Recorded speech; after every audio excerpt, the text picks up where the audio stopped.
Nós temos falado nesta série a respeito de diversos riscos espirituais que a intimidade com Deus pode trazer. A história da peregrinação de Israel no deserto nos mostrou nos 2 primeiros domingos o risco da proximidade excessiva no primeiro domingo e o risco das boas intenções que substituem a obediência. Com Uzá, na semana passada, nós aprendemos a não negligenciar a reverência que é devida ao Senhor, permitindo que a nossa proximidade com o sagrado nos torne insensíveis. Hoje, nesta última mensagem desta série, nós vamos falar do risco da presunção, do risco de julgarmos a nós mesmos e a outros de acordo tão somente com as aparências. Dê uma olhada nessas imagens. Eu não sei se elas ficam muito claras para você, mas elas vão melhorar. O que é que você vê? O que é que você vê nessas imagens? Esse é um estilo de pintura chamado, e agora eu vou ter que gastar o meu francês, trompe-l'œil. Trompe-l'œil é um estilo de pintura que cria uma ilusão por meio da perspectiva de algo verdadeiro, mas que não passa de uma ilusão dos sentidos. Parece real, não é? Parece que você está vendo uma estante, mas na verdade é uma pintura. Os sentidos, porém, eles nos enganam. Os nossos sentidos nos enganam.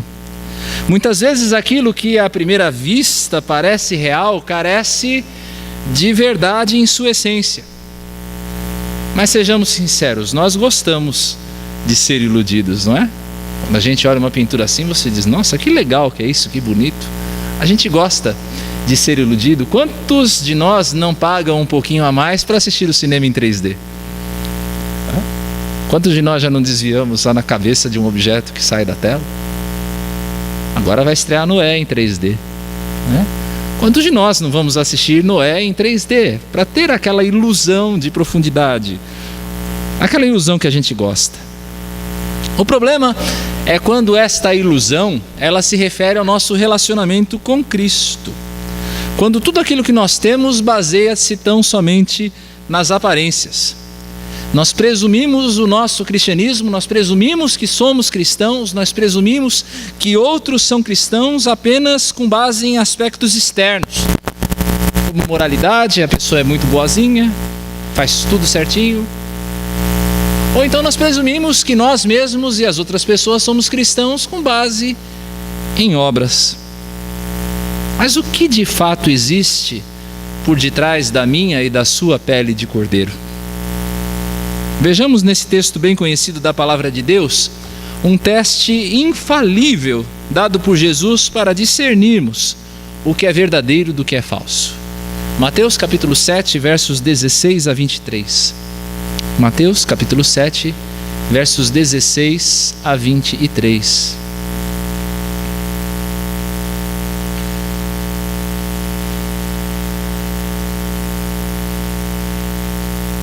Diz assim a palavra do Senhor: acautelai-vos dos falsos profetas que se vos apresentam disfarçados em ovelhas, mas por dentro são lobos roubadores. Pelos seus frutos os conhecereis. Colhem-se porventura uvas dos espinheiros ou figos dos abrolhos? Assim toda árvore boa produz bons frutos, porém a árvore má produz frutos maus. Não pode a árvore boa produzir frutos maus, nem a árvore má produzir frutos bons. Toda árvore que não produz bom fruto é cortada e lançada ao fogo. Assim, pois, pelos seus frutos os conhecereis. Nem todo o que me diz Senhor, Senhor, entrará no reino dos céus, mas aquele que faz a vontade de meu Pai que está nos céus. Muitos naquele dia hão de dizer-me, Senhor, Senhor, porventura não temos nós profetizado em teu nome, e em teu nome não expelimos demônios, e em teu nome não fizemos muitos milagres? Então lhes direi explicitamente, nunca vos conheci. Apartai-vos de mim, os que praticais a iniquidade. O Evangelho de Mateus, entre outras preocupações, ele tem 2 preocupações principais. A primeira é apresentar Jesus como rei. Nenhum evangelho apresenta Jesus como Messias prometido, como Rei de Israel que viria, de uma maneira tão abrangente quanto o evangelho de Mateus. Outra preocupação de Mateus é defender a igreja contra os falsos messias da sua época. Quando Mateus registrou seu evangelho, mais ou menos pelo ano 70 depois de Cristo, havia muitos falsos messias andando por Israel, e uma das preocupações era apontar para o verdadeiro Messias e não para o falso. E essa é uma ênfase no Evangelho de Mateus. O texto de hoje, essa passagem que nós lemos, ela apresenta tanto um quanto o outro, porque nós estamos vendo o Sermão do Monte. E o Sermão do Monte nada mais é do que a constituição do rei. É a lei do rei. É o rei trazendo ao seu povo aquilo que ele quer que ele faça. É também uma maneira de se discernir, de se identificar entre os verdadeiros discípulos de Jesus e os falsos. Esse é o nosso texto de hoje. O contexto do capítulo 7 mostra como é que você pode realizar bons julgamentos. É sobre isso que o capítulo 7 fala. Como é que você pode julgar bem? Como nós vimos no acampamento, julgamentos são necessários. Não existe cristianismo sem discernimento de certo e errado. Algumas pessoas olham para o primeiro versículo desse capítulo 7 e dizem assim: bom, Jesus disse que nós não devemos julgar. Não é disso que o Senhor está falando. O ponto aqui é que julgamentos são necessários. Você precisa discernir, você precisa separar o que é certo de errado. O problema é como é que você faz isso. A ênfase do capítulo 7 é mostrar como é que você pode fazer bem esse julgamento. E você pode julgar bem não usando de uma medida que você mesmo não esteja disposto a cumprir. Se você não está disposto a fazer aquilo pelo qual você julga o outro, então não julgue. É juízo temerário. Você também pode orar por sabedoria e capacitação divinas. Ore. Quando você precisa saber realmente é certo isso ou é errado, ore, peça sabedoria a Deus. Deus lhe dá sabedoria, Deus lhe dá capacidade para entender o que é certo e o que é errado. Você também pode fazer um bom julgamento sabendo fazer escolhas que levam à vida, mesmo essas escolhas sendo escolhas difíceis. E ao falar disso, o Senhor Jesus usa uma ilustração que nós conhecemos muito bem, que são a das duas portas. A porta larga e a porta estreita. Jesus mostra que há sempre dois caminhos possíveis propostos ao homem. O primeiro caminho é o caminho da porta larga. O caminho da porta larga. É o caminho da facilidade. É o caminho do conforto. É o caminho daqueles que querem viver sem lei. O caminho da libertinagem. É o caminho daqueles para quem a graça, por você ser salvo por Jesus, você tem um passe livre para o pecado. É o caminho daqueles que se negam a ter uma vida santa, uma vida que honra ao Senhor. Esse é o caminho da porta larga. Mas o caminho da porta larga também ele vai para o próximo extremo. É o caminho do legalismo. O caminho daqueles que acreditam que você pode justificar a si mesmo. O caminho da moralidade excessiva, baseada em regras do tipo faça ou não faça. Faça isso, não faça aquilo, coma isso, não coma aquilo, toque nisso, não toque naquilo. Como um meio de autojustificação. Isso é caminho de porta larga. É caminho daqueles que baseiam a sua salvação na sua caridade, nas suas boas obras, como se as suas boas obras nascessem do seu próprio coração e não de Deus, que é a fonte de todas as bênçãos. É um caminho que nós tentamos construir, mas que sempre termina em abismo. Esse é o caminho da porta larga. Um caminho que leva à perdição. E o problema maior é Jesus apontar para o fato de que muitos entram pela porta larga. Não são poucos, são muitos que entram por essa porta larga. Na verdade, a maioria. A maioria entra pelo caminho da porta larga em direção ao inferno. O outro caminho é o caminho da porta estreita. Caminho difícil, caminho da fé, caminho daqueles que confiam nos méritos de Cristo e que lança por terra toda a justiça humana. É o caminho difícil da obediência que se sujeita à vontade do Rei e que adora ao Senhor Jesus em seu trono de graça, e isso em serviço e amor. Isso é caminho de porta estreita. É o caminho pelo qual poucos passam, caminho pelo qual pouquíssimos passam, mas é caminho que leva à verdadeira intimidade, caminho que leva à verdadeira amizade com Deus. O maior risco que nós podemos correr é pensar que nós estamos entrando pela porta estreita quando nós estamos entrando pela porta larga. Esse é o maior risco que eu e você podemos correr.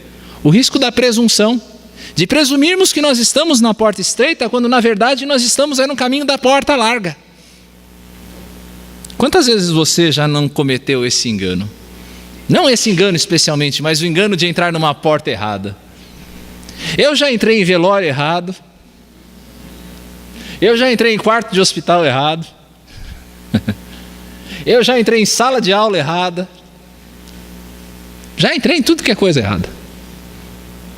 Quantas vezes a gente não comete esse erro? O problema é quando você está na porta larga pensando que você está na porta estreita. Outro risco é quando nós recebemos como irmãos aqueles que têm aparência de piedade. Gente que você olha e diz, esse é crente. Mas na verdade ainda precisam de um encontro verdadeiro com Cristo. É possível o exercício de um discernimento, de um julgamento seguro, que elimine esse risco da presunção e nos leve à certeza de nós termos entrado pela porta certa. É por isso que eu chamei essa mensagem como o seu cristianismo em julgamento. Coloque hoje o seu cristianismo em julgamento. Exerça esse discernimento, esse senso crítico em relação a si mesmo e às pessoas que te cercam. E para que você faça um julgamento certo, um julgamento honesto do seu cristianismo, eu sugiro para você 2 perguntas. A primeira, com base no nosso texto, é: a sua doutrina é uma doutrina sadia? A sua doutrina é uma doutrina sadia?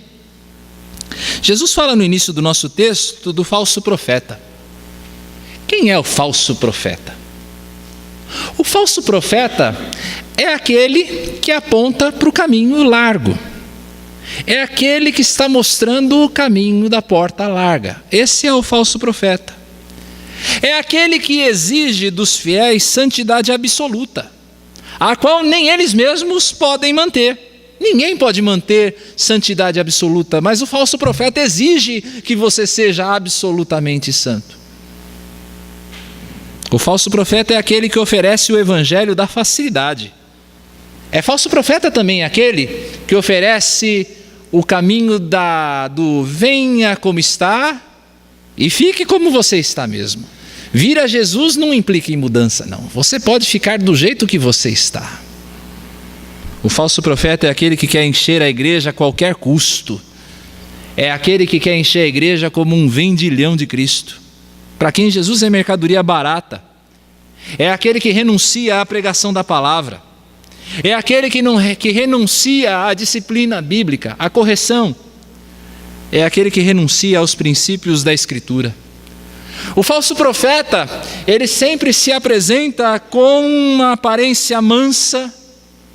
Você olha para o falso profeta, ele é manso, ele é humilde. Você olha para ele, ele é um santo. Ele tem até aquela cara de santo. Sabe o santo da igreja católica? Aquela cara assim. O falso profeta tem essa cara. Eles são como a besta de Apocalipse 13:11. É o dragão que tem chifre de cordeiro. Parece cordeiro, tem chifre de cordeiro, mas fala como dragão. Esse é o falso profeta de que o Senhor Jesus fala no nosso texto. São aqueles que arrastam as multidões para o inferno por tirarem o centro da cruz de Cristo. São aqueles que arrasaram a igreja na Europa ao abrir as portas para uma cultura corrompida, sem qualquer filtro. São aqueles que no Brasil enlameiam o nome de Cristo com seus escândalos. Esses são os falsos profetas. Você os ouve, o seu carisma, a sua verve, a sua lábia te conquista, mas o evangelho deles é um evangelho falso. E o seu evangelho? O nosso evangelho, é um evangelho verdadeiro? Você sabe que é por natureza pecador? Você sabe que por natureza você é um pecador? Você sabe que por natureza você ofende a Deus continuamente pelo seu pecado? Você sabe que por causa do seu pecado você é merecedor da ira divina? Você crê que nada pode oferecer em resgate da sua alma? Você não pode dar nada pela sua alma? Você crê nisso? Você crê que mesmo sendo pecador, Deus amou você a ponto de dar por você o seu Filho Jesus Cristo para morrer no seu lugar? Você acredita nisso? Você crê que o sofrimento de Jesus é aquele que estava reservado a você em função do seu pecado? Que Jesus não sofreu pelos seus próprios pecados, mas pelo meu pecado? Você crê nisso? Você crê que Jesus ressuscitou para que um dia você também ressuscite e viva para sempre com Ele? Você crê nisso? Esse é o verdadeiro evangelho. Se você crê nessas coisas de todo o coração, esse é o verdadeiro evangelho. Nem sempre ele é fácil, nem sempre ele é agradável, ele nos confronta, ele nos desafia, ele nos chama a mudança, mas esse é o evangelho que leva à porta estreita. Esse conhecimento e essa vivência do evangelho é fruto de uma natureza transformada. É só quem tem uma natureza transformada que entende o evangelho dessa forma, como nós expusemos aqui. Como é que você reconhece um falso profeta? O falso profeta você reconhece pelos seus frutos. É isso que Jesus diz nos versos 16 a 20. Os frutos aqui não são a doutrina em si do falso profeta, mas aquilo que elas provocam. O fruto é o resultado da doutrina falsa, do evangelho falso, do falso profeta. O fruto do falso profeta gera pecado. O fruto do falso profeta, o produto da pregação, da doutrina do falso profeta, gera falta de fé em Cristo, gera falta de fé na cruz, gera falta de amor à piedade. A pessoa não tem gosto pelas coisas de Deus, gera falta de amor pela santidade. Você não procura mudar dia após dia. É isso que é o fruto do falso profeta. O fruto do falso profeta, cedo ou tarde, vai perecer. É isso que o Senhor Jesus mostra. Cedo ou tarde esse fruto perece, ele não permanece. Não é um fruto duradouro. Frutos maus, frutos que são inúteis, frutos sem valor, nasce de uma árvore má. A ideia do Senhor Jesus aqui é bastante simples e lógica. Uvas e figos não nascem de espinheiros. Você não precisa ser botânico, você não precisa ser biólogo, você não precisa ser agricultor para entender isso. De que uva não nasce de espinheiro. Uva nasce da parreira. E o figo nasce da? Não é do espinheiro. Cada árvore dá o seu fruto segundo a sua espécie. É isso que Deus já falava desde lá do Gênesis. Cada fruto nasce de uma árvore da sua espécie. Sendo os falsos profetas gente irregenerada, gente sem um coração transformado pelo Espírito de Deus. Tudo aquilo que nasce do seu coração é fruto mau. Lucas, capítulo 6, verso 45, fala um pouco disso. De que o homem bom do seu coração, do tesouro do seu coração, tira aquilo que é bom. Se você é bom, se o seu coração é um coração transformado, você vai tirar dele o que é bom. Agora, se o teu coração é mau, o que vai sair dele é mau. O Pai, cedo ou tarde, vai cortar essa árvore má. O Pai, cedo ou tarde, vai cortar essa árvore má. Quem corta essa árvore má, a árvore má do falso profeta, quem extirpa, quem elimina o falso profeta, não é o pastor da igreja, não é o conselho da igreja, não é o presbitério. Quem tira é o Pai. Lucas 3,9 diz assim: E também já está posto o machado à raiz das árvores. Toda árvore, pois, que não produz bom fruto, é cortada e lançada ao fogo. A árvore que não presta, você corta e joga no fogo. Ela só serve para isso, lenha. Também João 15:2. Todo ramo que estando em mim não der fruto, ele o corta, o Pai o corta. E todo o que dá fruto limpa, para que produza mais fruto ainda. Está entendendo a lógica aqui? Eu estou falando demais, mas o raciocínio é simples. Se você não der fruto, se o teu fruto é mau, cedo ou tarde o Pai vai cortar. Exemplo aqui é daqueles que chegam à igreja como uma árvore frondosa. Ah, quantas árvores frondosas eu já vi passar pelas nossas portas. Não é verdade, presbíteros, irmãos? Quantas árvores frondosas a gente já viu passar pela porta da nossa igreja. O camarada chega aqui e você olha para ele, você o ouve e você diz: esse aqui vai ser bênção no nosso meio. E você o recebe com alegria. Ele passa pelo conselho, falando as mil maravilhas da igreja, porque essa igreja é ótima, essa igreja é maravilhosa, eu amo essa igreja, eu amo o pastor da igreja, eu amo o conselho, eu amo todo mundo.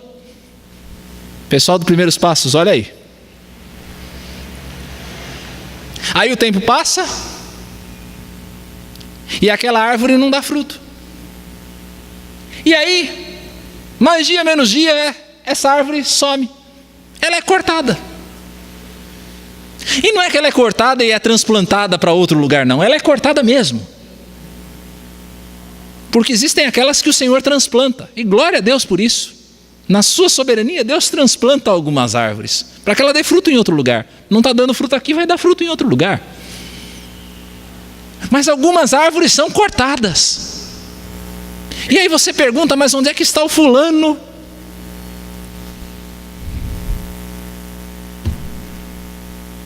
O fruto de uma doutrina sadia nasce de um coração regenerado. Nasce da árvore boa plantada no lugar da árvore má.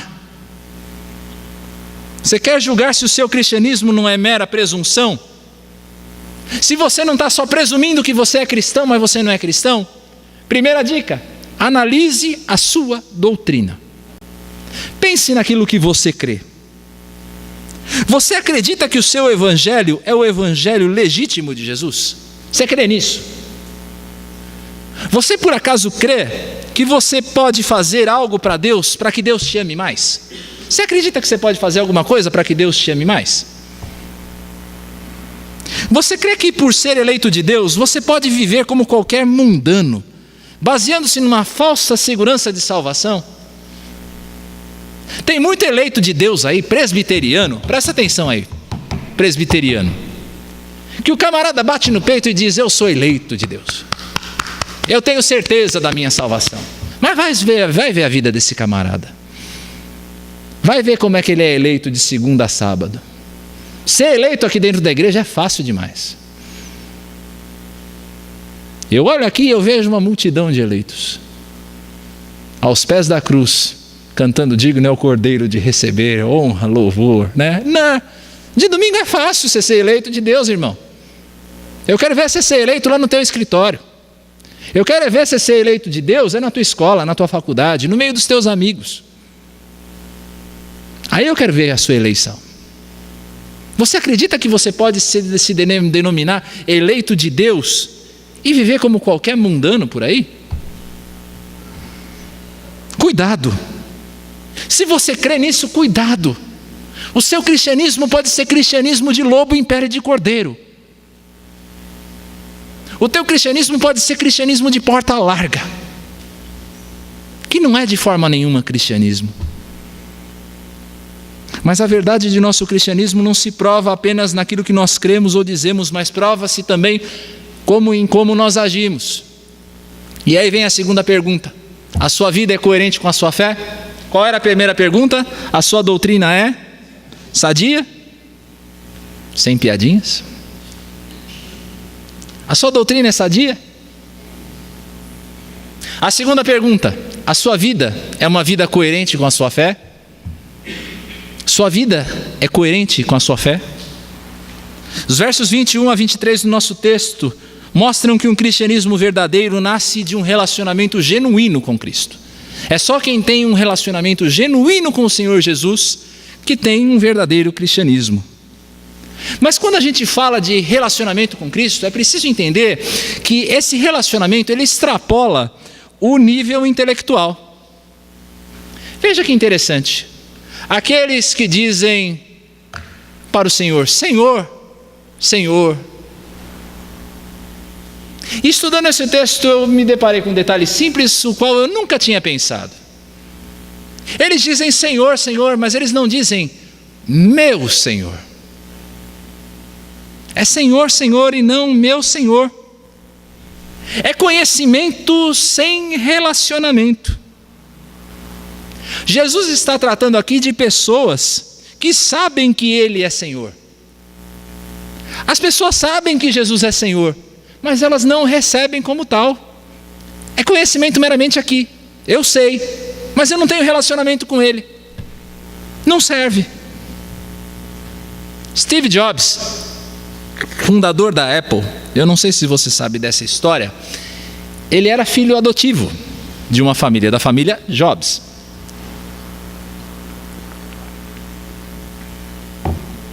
Seu pai biológico era um imigrante sírio, Abdul Fattah el-Jalili, se eu não me engano, o nome, esse que está na foto. Steve Jobs, na sua juventude, descobriu que ele era filho adotivo e ele descobriu o pai. Ele sabia onde o pai estava, ele chegou a conhecer a sua irmã biológica, mas até a sua morte, Steve Jobs nunca quis conhecer o pai. Assim são esses que chamam Jesus de Senhor, Senhor. Eles sabem que o Pai existe. Eles sabem que o Senhor existe, mas eles não querem relacionamento com Ele. Todo joelho se dobrará ao Senhor. Filipenses 2. Todo joelho se dobrará diante do Senhor no dia da volta de Cristo. Todo. A diferença é que alguns irão se dobrar em adoração, reconhecimento e gratidão por aquilo que Jesus fez. Outros vão se dobrar de remorso e medo. Muitos, diz o Senhor Jesus, não poucos, muitos no último dia irão dizer: Senhor, Senhor, eu fui membro da igreja. Senhor, Senhor, eu fui membro da igreja Atalaia. Muitos no último dia irão dizer: Senhor, Senhor, eu fui pastor. Muitos no último dia irão dizer: Senhor, Senhor, eu fiz classe de profissão de fé.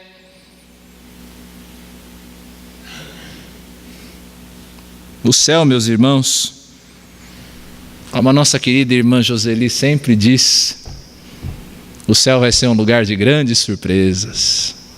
Nego? O céu vai ser um lugar de grandes surpresas. Um relacionamento que não se baseia só no nível intelectual, mas também é um relacionamento que não se prova nem mesmo por feitos extraordinários. Veja o verso 22 do texto para entender isso. Jesus está falando aí de revelações, que essas pessoas iriam fazer profecias, revelações de futuro, que essas pessoas iriam expulsar demônios, que essas pessoas do Senhor, Senhor, iriam realizar sinais e prodígios, aí incluídas curas extraordinárias. Elas iriam fazer tudo isso. Mas o detalhe é que esses sinais por si só não são prova ainda de um relacionamento com Cristo. Não é isso que prova que você é cristão. Os sinais, eles podem ser frutos de farsa. E como tem gente habilidosa em fazer farsas por aí. Tem farsantes aí de primeira.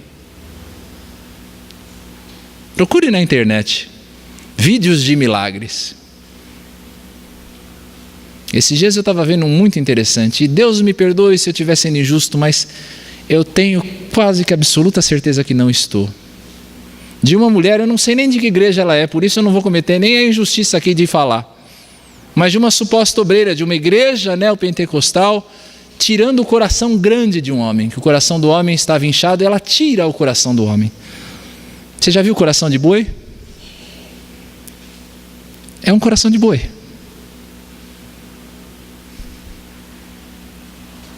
Esses sinais podem ser fruto de farsa. Mas não é necessariamente farsa. Às vezes esses sinais são verdadeiros, mas eles são fruto de ação demoníaca. Do diabo tentando tirar o foco da cruz de Cristo.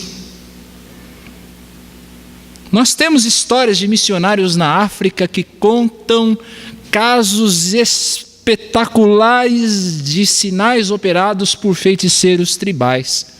Casos de levitação, por exemplo, do feiticeiro levitar na frente dele.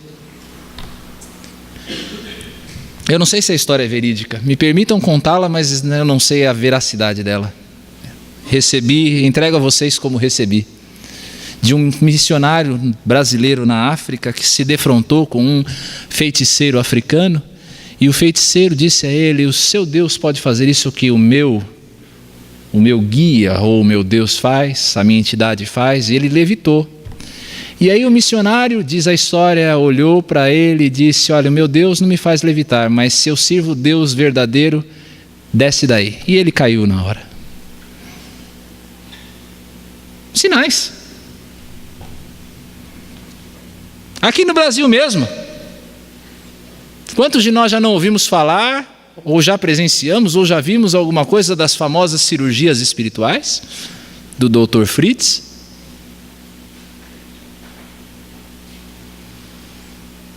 Voltando para o relato bíblico, nós não lembramos de Janes e Jambres. Aí você pergunta: quem é Janes e Jambres? Você precisa ler mais a sua Bíblia. Eram os magos de Faraó, aqueles que imitaram os sinais de Moisés. Não fizeram os mesmos sinais que Moisés? Pelo menos os 2 primeiros. Fizeram os mesmos sinais. E para mim o caso que é o mais extremo de todos: Judas. Você lembra quando o Senhor Jesus mandou os 70 para anunciar a chegada de Jesus nas cidades em que ele iria passar? E eles iam de 2 em 2? Quem é que estava no meio dessa história? Judas. E eles voltaram felizes, Judas inclusive dizendo que os demônios submetiam-se a ele, que eles efetuavam curas. Sinal não é prova de relacionamento com Cristo. John Gill, comentando essa passagem, diz que Judas foi capaz até mesmo de expulsar demônios. Ele só não foi capaz de impedir que o demônio entrasse nele. Muitos, não poucos, no último dia irão dizer: Senhor, Senhor, eu fui líder de ministério.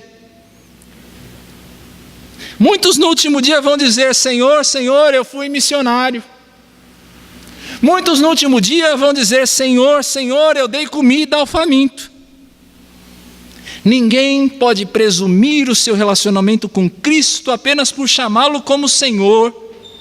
Ninguém pode presumir o seu relacionamento com Cristo somente por trabalhar em nome dele. O nosso relacionamento não se baseia no nosso conhecimento intelectual, o nosso relacionamento não se baseia naquilo que nós fazemos por Cristo, o nosso relacionamento se baseia nele, é com ele.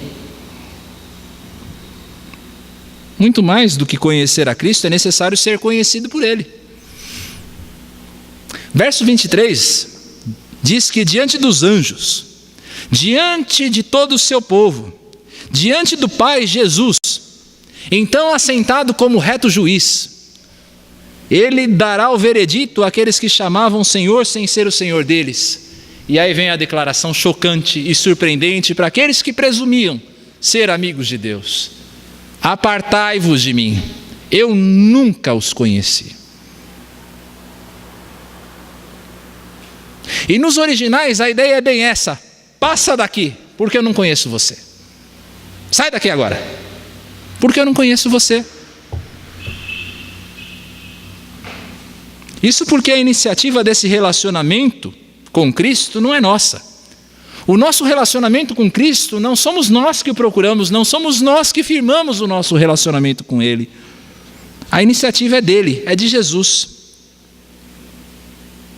Conhecer na Bíblia não é simplesmente conhecer intelectualmente.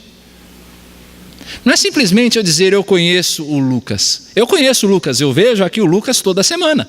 Eu conheço. Às vezes eu estou passando na rua, ele está lá e fala, opa Lucas. Ele dizia, e aí? A gente se conhece. Agora, conhecer, no sentido bíblico, tem a ver com intimidade, com relacionamento próximo.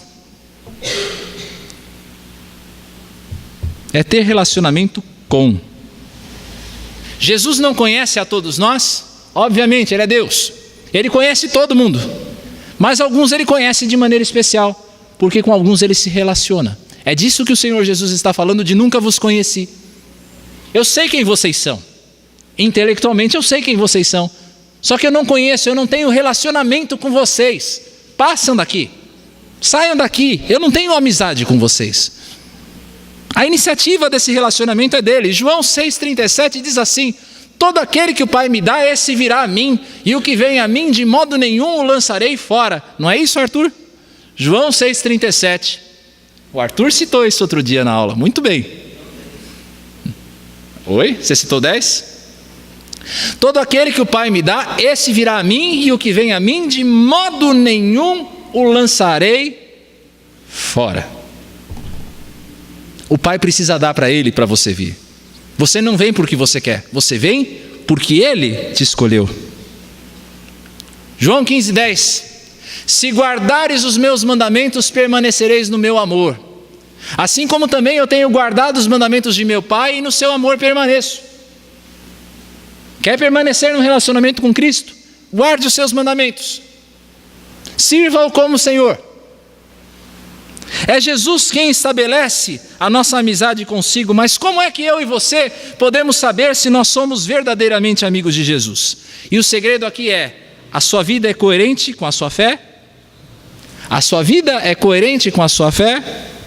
Preste atenção na reprovação de Jesus: apartai-vos de mim, os que praticam a iniquidade.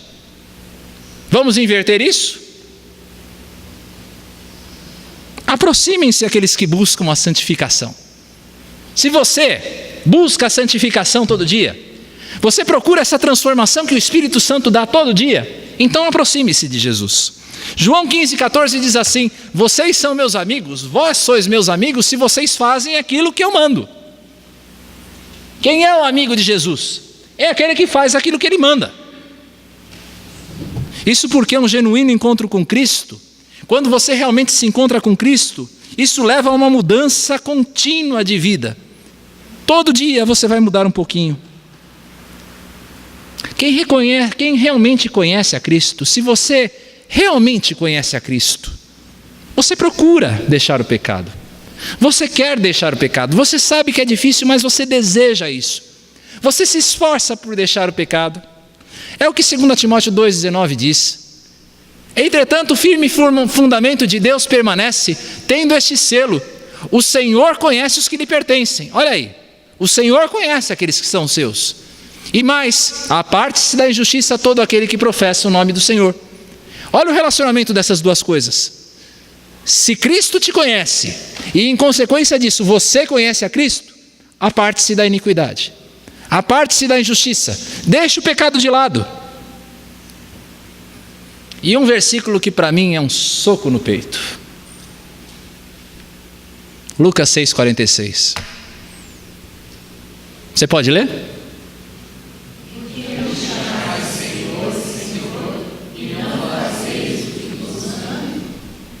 Por que você me chama de Senhor e você não faz aquilo que eu te mando? Onde é que está a coerência disso? Por que é que você chama Jesus de Senhor, mas não faz aquilo que Ele manda? Você não vê como isso é incoerente? Isso é incoerente. Chamar Jesus de Senhor e não obedecer é a mesma coisa que não chamar. Você se presume discípulo de Jesus. Você presume que você é discípulo de Jesus. mas você se recusa a estender a mão a quem sofre. Você se presume discípulo de Jesus, mas você prefere a sua zona de conforto a se expor pelo anúncio daquele que te chamou. Você não evangeliza. Você gosta da tua zona de conforto. Você se presume discípulo de Jesus, mas você não oferece aos outros o mesmo perdão que recebeu. Você não está disposto a perdoar. Você se diz discípulo de Jesus, mas você continua nos mesmos vícios, você continua nos mesmos pecados que você tinha antes de conhecê-lo. Você se presume discípulo de Jesus, mas você não vive uma vida de comunhão genuína, de comunhão autêntica, de comunhão amorosa com o povo de Deus. Onde é que está a coerência? Onde está a tua coerência? Cuidado. Cuidado. Eu e você podemos enganar a todos por muito tempo. Você pode enganar todas as pessoas ao longo de toda a tua vida. Eu e você podemos fazer isso. Mas vai chegar um dia em que você vai estar diante do único rei e juiz a quem ninguém pode enganar. E aí o que é que você vai dizer?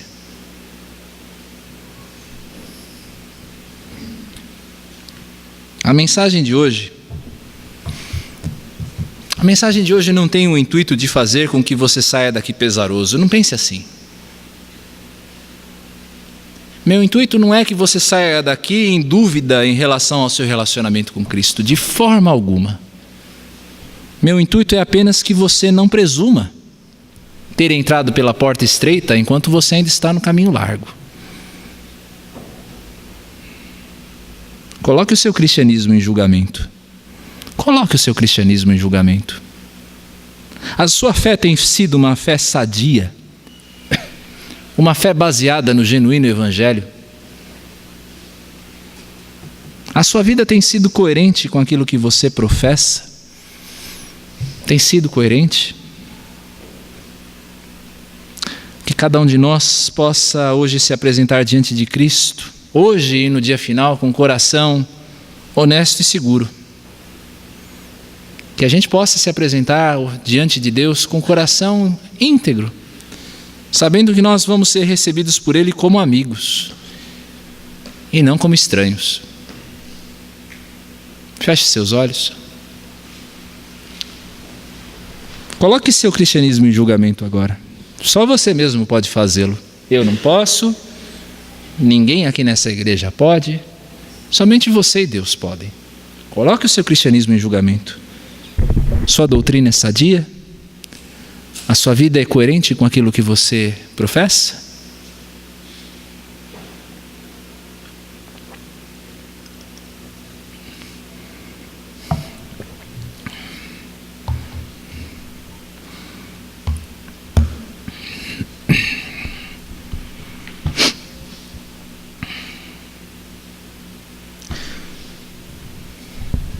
Senhor, que ninguém saia daqui pesaroso, que ninguém saia daqui hoje com dúvidas da sua salvação, que ninguém saia daqui hoje, Senhor, em desespero ou desanimado,